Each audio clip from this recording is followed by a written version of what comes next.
The surface of the Earth is a web of rigid plates in slow, continuous clash and grind. Volcanoes occur where subterranean plate boundaries are melted by friction, and molten rock is spurted to the surface.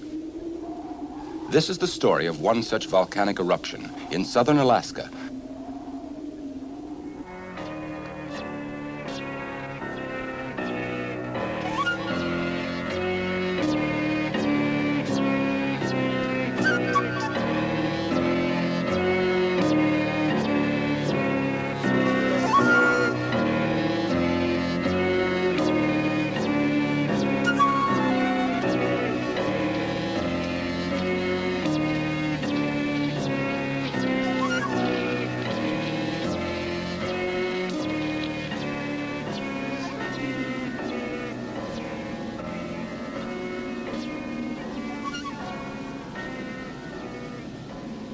On this late July afternoon, 1916, Dr. Robert F. Griggs, a botanist from Ohio State University, and Lucius Folsom, a teacher from Kodiak, Alaska, cautiously picked their way up the Aleutian Mountains toward Katmai Pass.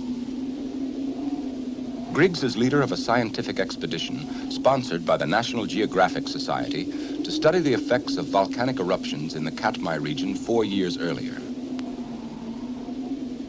Just as I was about to suggest returning, I caught sight of a tiny puff of vapor in the floor of the pass. A miniature volcano sending up a little jet of steam. But out of the corner of his eye, Griggs had glimpsed another vapor in a valley beyond the pass.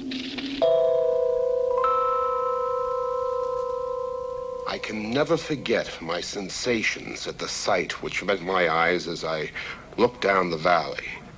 Stretching as far as the eye could reach were hundreds, thousands of little volcanoes.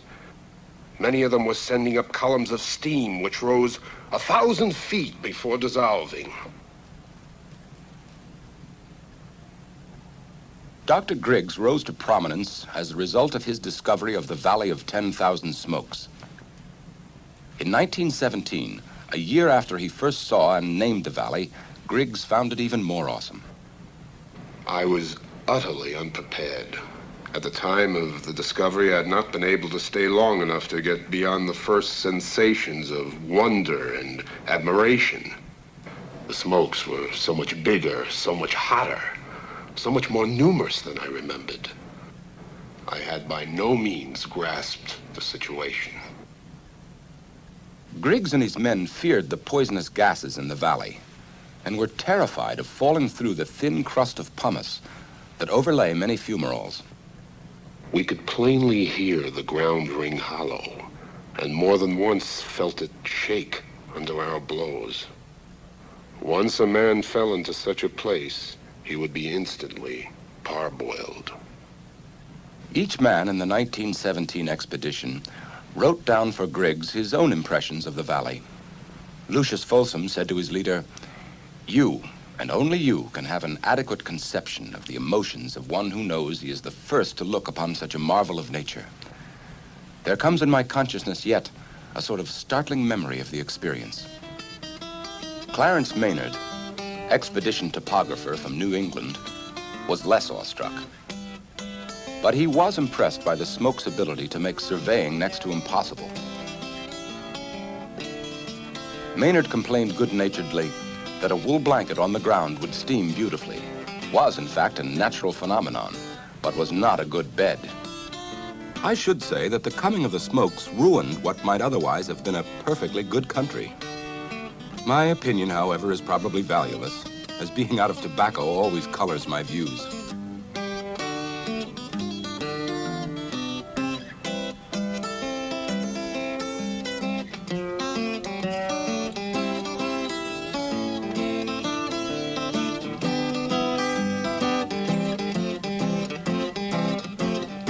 Public interest in the Valley of 10,000 Smokes was stimulated by Griggs' accounts of his work in National Geographic magazine.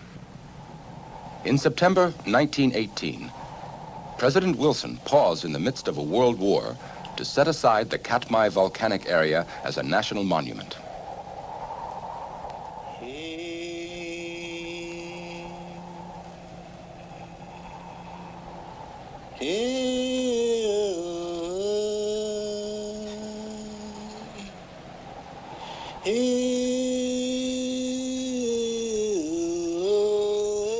Katmai, before the eruption, was little more than a name on a map. A few hundred natives lived along the Shelikof coast of the Alaskan Peninsula and across the Aleutian Mountains on the Savanoski River.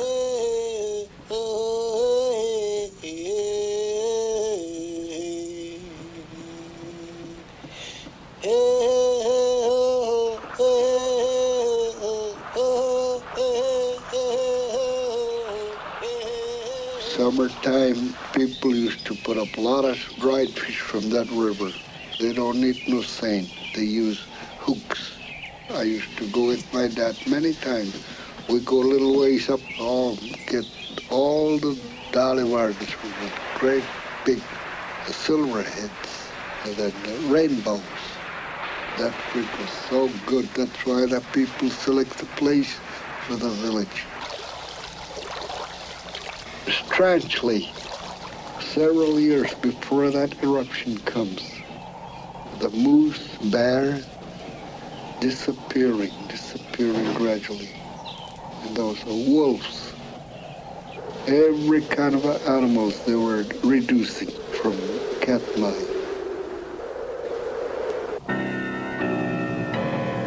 June 1, 1912, came the foreshadowing earthquakes.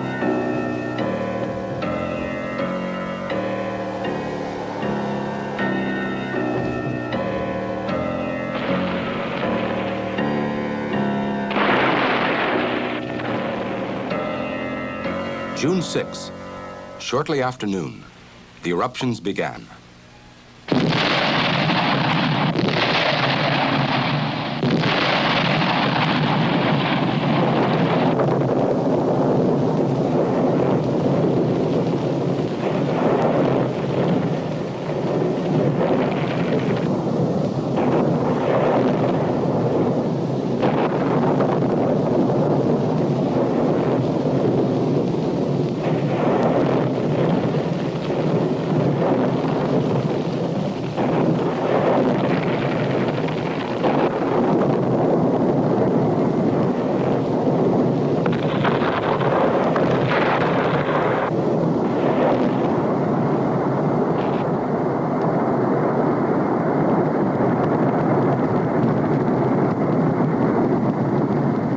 A mushroom cloud rose above the mountains and drifted toward Kodiak Island across Shelikof Strait. Before long, it started to get dark. Getting darker and darker and darker and darker. Pretty soon, pitch black. That fine pumice coming down, size of rice, some of it smaller, and some of it as big as a kettle or pot. Fortunately, nobody get hit in the head. Hot. Oh, people couldn't wear no clothes. People making service pray for help.